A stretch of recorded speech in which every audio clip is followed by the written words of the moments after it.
Hello and welcome to the Hank Cisco Show. My name's Stan Huskey. I'll be your host for today. I'm filling in for Hank while he's a little under the weather. We hope Hank gets well soon, as I don't know how much longer I can do this. Before I introduce my guest today, I want to talk a little bit about the Center Theater in Norristown if I could, and I can because I'm the guest host, so I get to do it if I want to. We've just gone through a major renovation down there, and while we've got some things left to do, we also are just about ready to start putting on some new plays and shows down there. In fact, we have an opera coming on March 8th and 9th.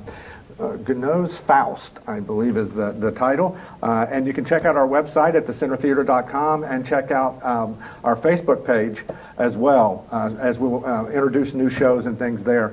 But just real quick, what we've gone through down there is we were about a 75-seat black box theater, had some banquet chairs that were kind of a little used and worn, to be kind.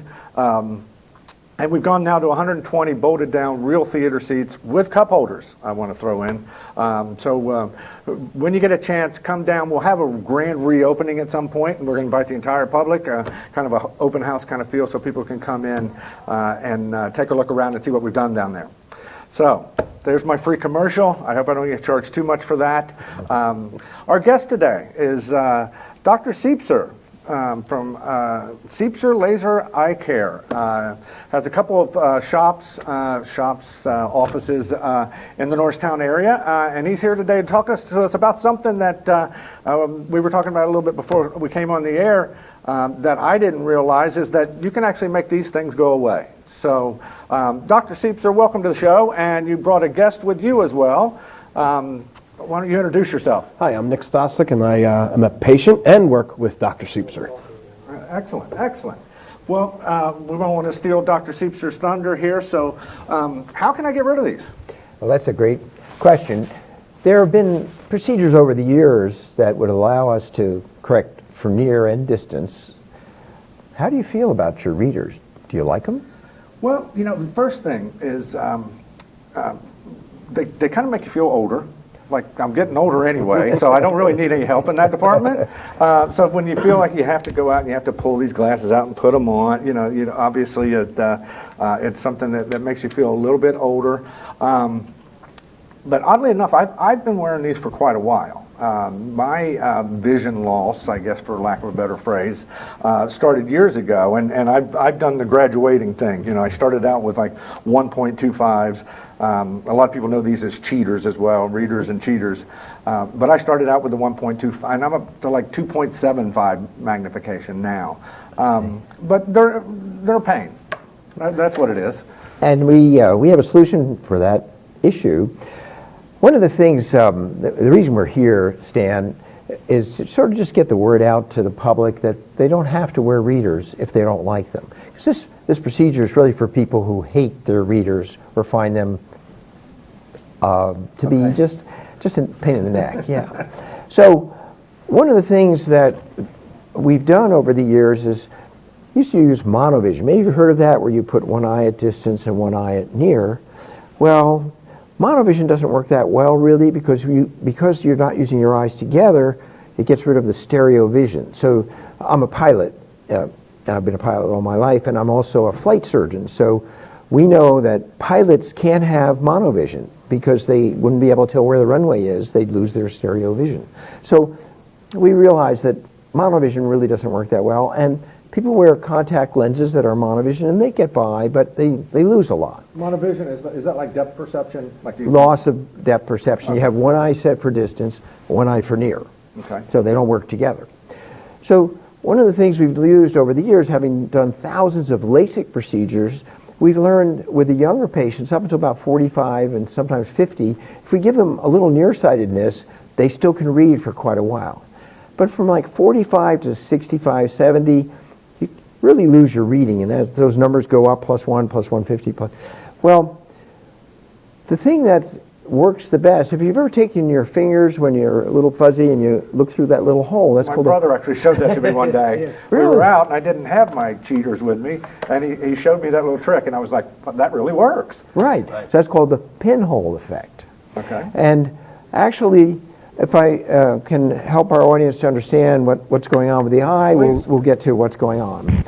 So there's the cornea, little anatomy lesson. That's like a watch glass cover to the front of the eye.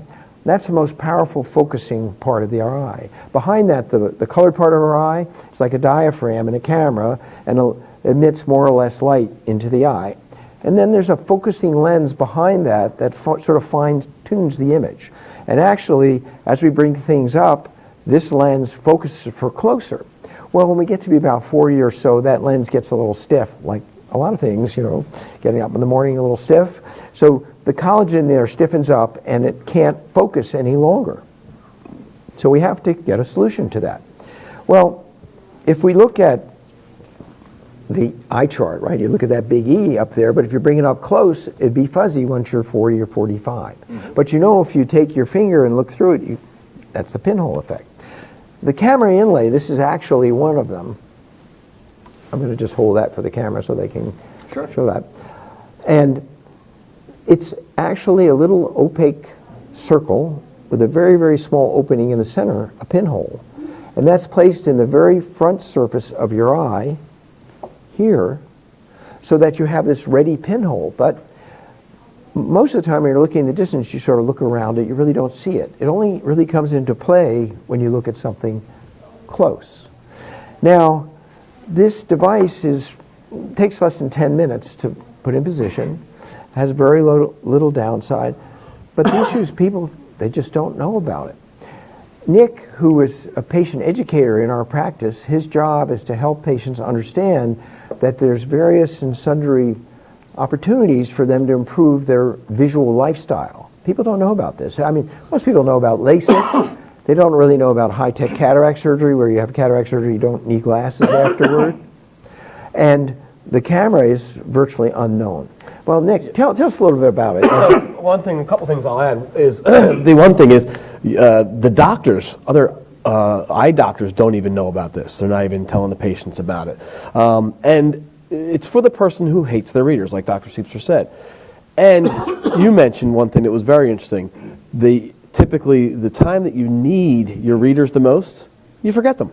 Right. You don't have them, okay?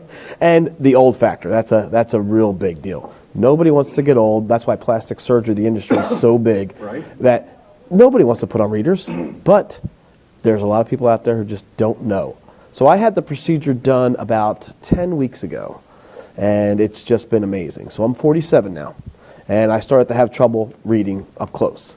I would get my kids, I have a 15-year-old and a 13-year-old, and anything that, in a pill bottle or on the mix for pancakes, how much is that, 2/3 cup of water? What? Jake, get in here. So then what I did was we had this done, and it's just been an amazing, because I was never going to wear glasses. Well, I think first thing what people want to know is, number one, does it hurt? Not at all. No, you don't feel anything. It's no big deal. How long does it take? How long are you in the office? About 10 minutes, 15 minutes. The procedure is about a 10-minute procedure, and that's it. So it's outpatient, obviously? Yes, right at their office in Wayne. We Okay. do that in King of Prussia. And notice a difference immediately? It takes some time. There is a little bit. There is an adjustment period, because one of the things Dr. Siepser did mention was that we have to. The brain has to learn to focus and look around it for distance, and then look through the pinhole effect when you're reading. So the brain has to take some time. It's actually very interesting, and Dr. Siepser can go to that a little more. Can you explain that then? And maybe you did, and it just went right over my head, which is very possible. Would you create this pinhole? This creates the pinhole. Yeah, This this little what? inlay, Little inlay, this goes little- in the front of your eye. There's a bigger picture In of it. fact, I don't know, if you look at, Like you recreate the... yeah, if you look over this way and look at his eye. I have to get my Yeah, glasses yes, on. please. Hang on a minute. Yeah, lean forward a little bit. Okay. Can you see that little And this thing? side here. I can't see that. A little black disc. Looks like. Like it's right on the front of the, what you said? Right, on Yeah. the front of the cornea. Yeah. Yeah. Okay. Yeah. So it's a little disc that this little thing right here, tiny little thing right there. They slip that into your eye. But it looks clear in your eye, though. Yeah. I think they exaggerate the coloring a little bit Yeah. here to be Okay. able to see it. Okay. Yeah. But it's no pain, and it's so much better. But I say it takes some time for the brain to get used to it. Dr. Siepser and I always use the old adage: you didn't lose your reading vision overnight. It took you 45 years to lose your reading vision. Right. It's not going to come back just like that. Okay. But it's a wonderful technology. that we need to get the word out because there's so many people. I had a lady call me from Virginia the other day and said, I was just online because I had LASIK 15 years ago, and now I'm wearing these reading glasses, and she said, with technology, there's got to be something out there to be able to correct this. So she researched and researched, finally found the camera website. That's what this device is called. And we are one of the only people in the area, Dr. Siepser is one of the only surgeons in the area that actually does this procedure. So she's coming up from Virginia on Monday to see if she's a good candidate for this. So how did you find out about it, and what made you think, okay, I'm going to start doing this and telling people about it? So these things, you know, when you're a medical student, you don't walk into the operating room one day and start operating, right? There's always a way of building this up over time and learning little pieces. So I've traveled all over the world, and I have seen other procedures done to correct reading. We've done reading correction procedures now for almost 20 years. We did something called conductive keratoplasty, which was, we did a lot of FBI guys, there's a big FBI office downtown here. They really liked it because they could still pass their shooting tests, and yet they could read and not need glasses, because a lot of them had come in for LASIK. And CK was a really very surgeon dependent. It was an extremely difficult procedure to get right, and it took a while for the patients to adjust to it. And it was a little bit like a type of monovision. So here you are, like a gun set and cocked, loaded and ready, and you read about something, and then we go to these meetings, national meetings, and always these little new devices, they're in the back because they're new. Nobody gives them the time of day, and that's where we spend our time. We go visiting these little guys who started new companies and are doing new things, and we talk to them. And I'm a member of what's called a Refractive Surgical Alliance. So the type of thing I do is really quite rare because I'm a refractive surgeon. You've heard of cataract surgeons, or maybe glaucoma surgeons, and corneal transplants. Well, I do all of those things to get people to see without glasses. So I'm more of a refractive surgeon. So our group looks to help people. As a matter of fact, I just wanted a little, this Christmas we wanted to try to find somebody who would have laser vision correction, who had some disability as sort of a Christmas present. Instead of our team going and serving a meal someplace at Siepser Laser Eye Care, we were looking for a candidate who we could donate a procedure to, so that if they had a problem and couldn't use glasses or a wheelchair band, contacts. Sure. we would do a free laser vision correction for them. Because this fits right into laser vision correction, because once we correct somebody, if they have distance vision, right, and they are nearsighted and they wear those thick glasses, we get rid of them. As they turn into their 40s now, they can't read and they're not happy. So we've always been looking for things to improve the vision on people who've already done LASIK. Now they see great in the distance, and as they lose their near, we have solutions for them. This is our third product. We had something called Raindrop before this, and then CK, and then modified monovision we did in the past. And that's a great point that Dr. Siepser wanted to add to that. That Dr. Siepser says, when you have LASIK like I did 17 years ago and never had to wear glasses or contacts, the last thing that you want to do is put on a pair of glasses. The last thing. Because so you now, do the LASIK. yeah, that's why I did the LASIK. I did the LASIK back then because I didn't want to wear glasses or contacts, and it's been great. Now, do people come to you and say, "Well, my LASIK is messing up on me"? Worn out. Yes. Worn out. Yes. Yeah, my LASIK. Well, worn there's- out. We But want- it's a completely different thing. Right. Right. Yes, completely different thing. It's really interesting. We see this a lot with LASIK patients. So here we've done the front of the eye has been trimmed up and get it to see. So they're basically their refraction, their glasses refraction, the curves and everything are put on the front of their eye with a laser. So then they see perfectly. Well, we don't see those patients. They come in 10, 15, 20 years later, 25 years later, and they say, now, Dr. Siepser, you did great. I had great vision, but this thing's wearing out. So I need a tune-up. Yeah, exactly. Well, Yep. sometimes we can tune them up, but most of the time, believe it or not, it's a cataract. And that's this lens again. After a while, when it gets stiff, it starts to break down, and a cataract, as you can see, if you think of a river, right? A river is clear, and it goes over a waterfall, a cataract, it becomes white and foamy, right? And that's actually what your grandmother's and grandfather's cataract was, something like this. But in today's world, when these LASIK patients have the slightest little bit of cataract on the edge, they're in our door saying, I can't see at night, I'm not driving as well, what are you going to do for me? So we have to make a decision. If they have a perfectly clear lens and they're having a reading problem, we can do the camera. But if they're not seeing well because they're developing an early cataract, not this type of cataract. In the old days, people used to say, oh, my cataract, I have to wait until it's ripe, because the operation was very dangerous, and you wanted to wait until somebody really couldn't see before you did anything. But in today's world, cataract surgery has very low complication rate. Not without complications, but low. Since you brought that up, I'll jump in there. Is there any risk to what this surgery is?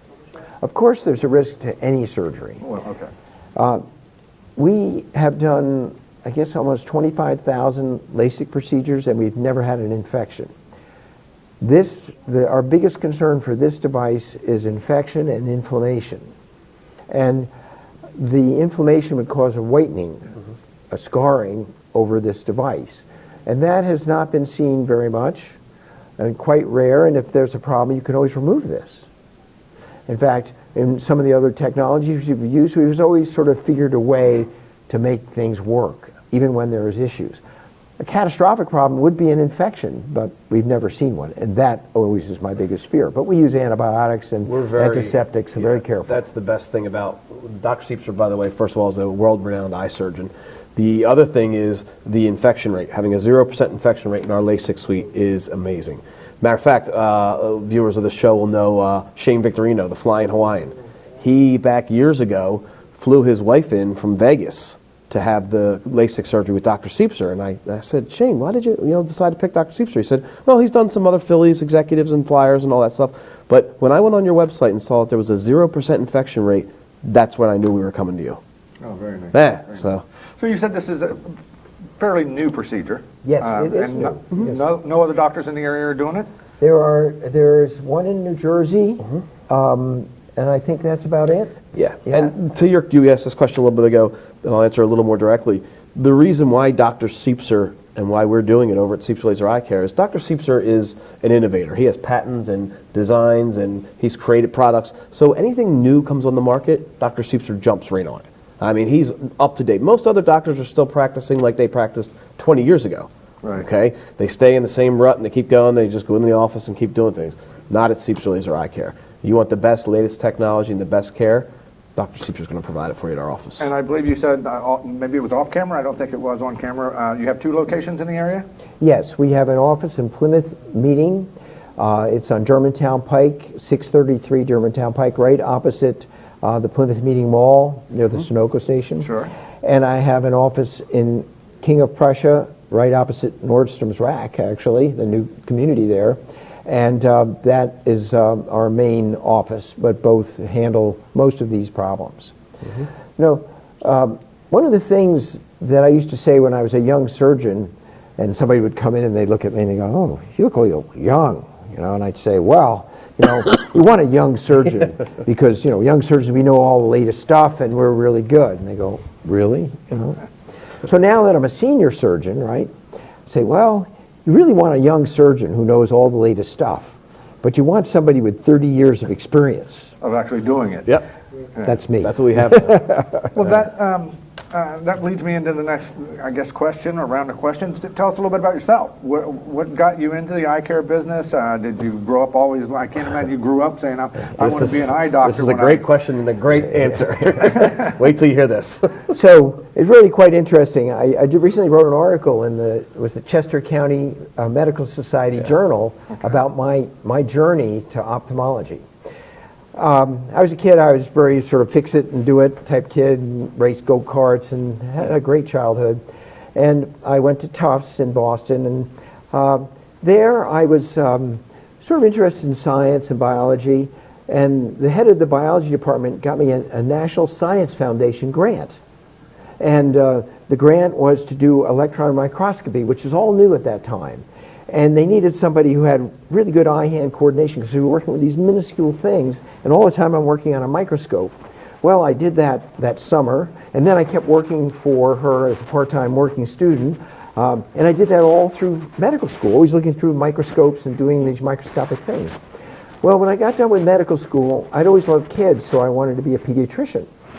So I started pediatrics, and it just wasn't just right for me. I don't know what it was. I used to love the NICU, where they had all the tiny babies, and I'd be in there, and they always call me in to do the thing, or hey, solve this problem, you know. And so one of my friends who I played tennis with, Gary Levin, who's an ophthalmologist out west now, said, "Hey, you got to do a rotation in ophthalmology, you know?" I said, "Really?" He said, "Well, look, think about it in the nursery. When you're in there and you're operating on this kid, doing all this stuff, the parents are in shell shock. And the grandparents, they understand, you know? And when you do ophthalmology, you're going to take care of the grandparents, and they'll appreciate it." By the way, that's where the infamous, if anybody knows Dr. Siepser, it's always the infamous bow tie.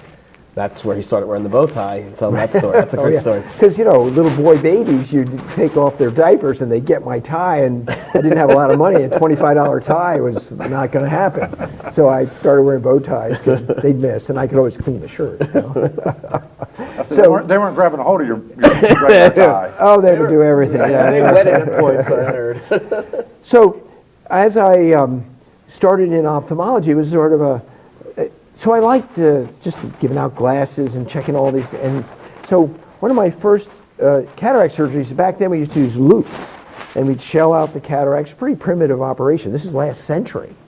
Don't forget, at Temple University. Right. So I was like, the first person I did cataract surgery was a Russian immigrant. She was a minus, very nearsighted. When I took her cataracts out, she could see right away because this lens was too powerful. So when I took it out, she could see. Well, after that, I started doing operations more frequently, and on normal eyes, you take this out and they can't see. So I'm saying, like, this is terrible. So just about that time, the microscope was introduced. The biomicroscope was introduced into cataract surgery. Well, I walked up to the thing and I said, "Oh, I'm at home," you know, because I've been doing that since I was 18. So using the microscope, everybody sort of noticed that Siepser could use the microscope. And so the senior surgeons, they were all passing me cases, and I did 280 cataracts in my residency at Temple. That's a record. Wait, go back to the Russian lady. Why could she see when you took that thing out? Well, because she had the negative lens out here, big thick lenses, right? Because her glasses she was wearing. Right. Okay. She was extremely nearsighted. So her image was focused here because all this was too powerful, and it was focused before it got to the back of the eye. So those glasses that make your eyes look smaller push the image back to the retina. So when I took out her lens, it negated the effect of those glasses, those thick glasses out. They were equivalent. I took it out, and she could see, and she didn't need glasses anymore because now it was focused on the back where it belongs. But when you take out this lens in a normal patient who sees normally, this thing is usually plus 18. And so all of a sudden they need plus 12. I don't know if you're old enough to remember the big thick glasses. Coke bottles, yeah. after cataract. Those people, once you did cataract surgery on them, they were handicapped for life. They had to use canes. They were very unsteady because there's this distortion. And when the implants came along, and I was one of the first residents in Philadelphia to do an implant, and I did that with a doctor at Episcopal Hospital, Vacherat. He was a sort of a private attending, and I got to rotate through there, and I was pretty good with the microscope, and you needed the microscope to put those lenses back in, because we took a lens out, and then we put in a customized lens for that patient, and then they could see pretty well without thick glasses. They just had to wear regular glasses. That's one of the other things about being an ophthalmologist, or being in ophthalmology now that because my past life I was in the hearing aid industry, and it was a good industry, but the technology wasn't that great. So most of the time, the patients were not that happy with the product. So they come back and they complain, and this doesn't get. And it wasn't my fault. It wasn't. The technology just wasn't there. Nobody liked hearing aids. So when I decided I got out of that industry, and what I did was I searched for the best surgeon, ophthalmologist in the area. Went and visited with his CFO at the time, and I wanted to sell LASIK because I had had LASIK at that time, probably about 5 years before that. And I used to tell everybody how awesome it was. So I was selling it for nobody, just for myself. So I said, why not get paid? Right, exactly, why not get paid? So I met Dr. Siepser, and that was 12 years ago now, and we've been together ever since. And it's great because now the patient comes in, I convince them or educate them on the procedure and how easy it is and how great it is. They trust me. They get the procedure done with Dr. Siepser, and the best thing is now the next day, they knock on my door and say, hey, thanks, Nick. Thanks for convincing me to do this. This was the best thing ever. I can't believe I woke up this morning and I have no glasses on. This is great. Right, so it's much more rewarding. Yeah. Much more rewarding. And you stole my segue. That's where I was going, was how you two guys Yes. hooked up. Yeah, sorry about that. Together, but that's okay. That's okay. Now we make a good team. So one of the things that patients often talk about is, oh, I have astigmatism, I can't have anything done, right?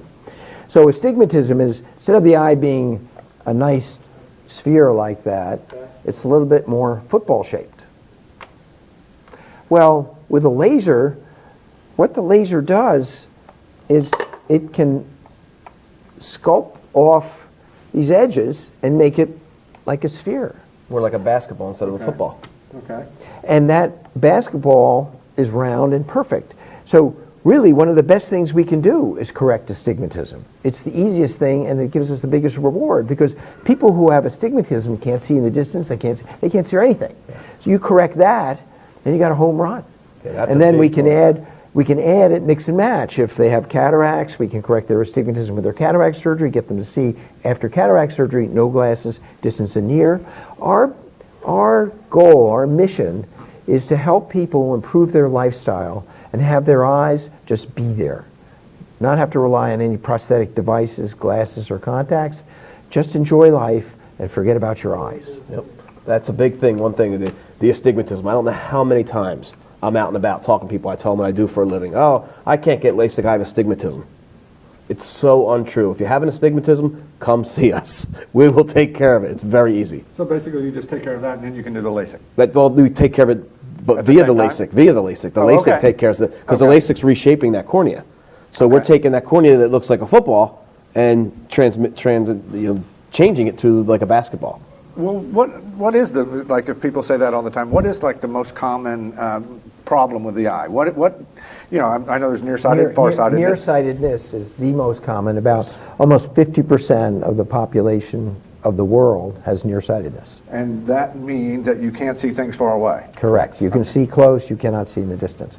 In Why fact, did they do that? Why didn't they call it farsightedness? Why does it have to be Because you see I don't near understand. nearsighted. Nearsighted. You can see how near, you're but you can't. nearsighted? Right, yes. Oh, okay. Near Okay. sight. Yeah. And that's why the glasses industry, because of all those people that have it, that's why the glasses industry is a huge industry.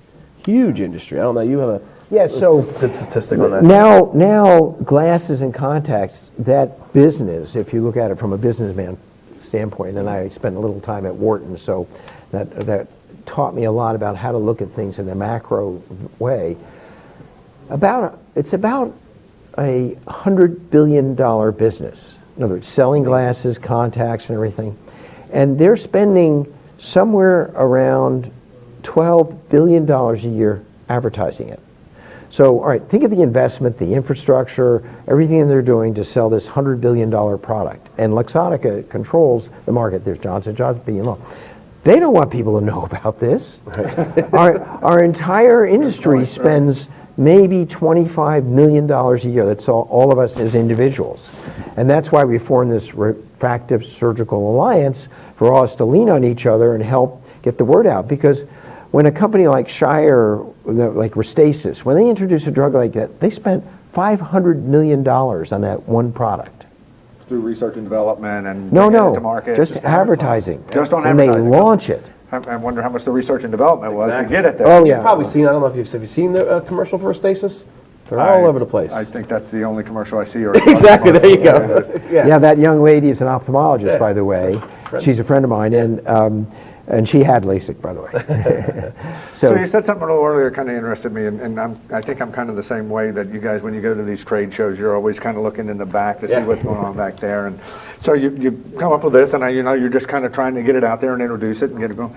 What's next? What do you see that's kind of exciting to you, that you're kind of looking around the back of the corner there and going, I might take a look at that pretty soon? Well, the most interesting one that I'm looking at right now is after cataract surgery, when we put the implant in there, then we adjust it with LASIK and to get patients who want to see without glasses. And there's a new technology, the Calhoun lens just sort of approved, where you put in the implant and then you can adjust it by polymerization using ultraviolet light and changing the refractive power of the lens after it's been in your eye. That's pretty exciting, and I'm really looking forward to that. So you can take a heart out and put a new one in. Right. Can you take an eye out and put a new one in and still wire it the way it's supposed to be wired? Unfortunately, it's part of your brain. Can you take out part of your brain and put it back in? No. Because the eye is actually, this large cable here, the optic nerve, is actually an extension of the brain. So we haven't quite gotten to the point where we could replace this whole thing. I think that'll be in the future. But we can replace a lot of the parts, and actually we can make genetic substitutions in certain individuals who have genetic diseases causing damage over time as the cells regenerate.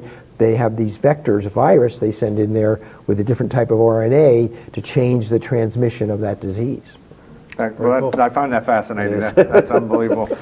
We are running out of time, though. Unfortunately, we just went into the fact that I had no idea the eye was part of the brain. So there you go. You're learning something, right? I learn something new every day, I hope. Yes, absolutely. Well, gentlemen, greatly appreciate you being on the show today. Hope you come back soon, and we'll talk about the new things happening with the eye. Great. Thank you for having us. Thank you very much for watching today, folks. We greatly appreciate it. And for Hank Cisco, I'm Stan Huskey. Keep bobbing and weaving.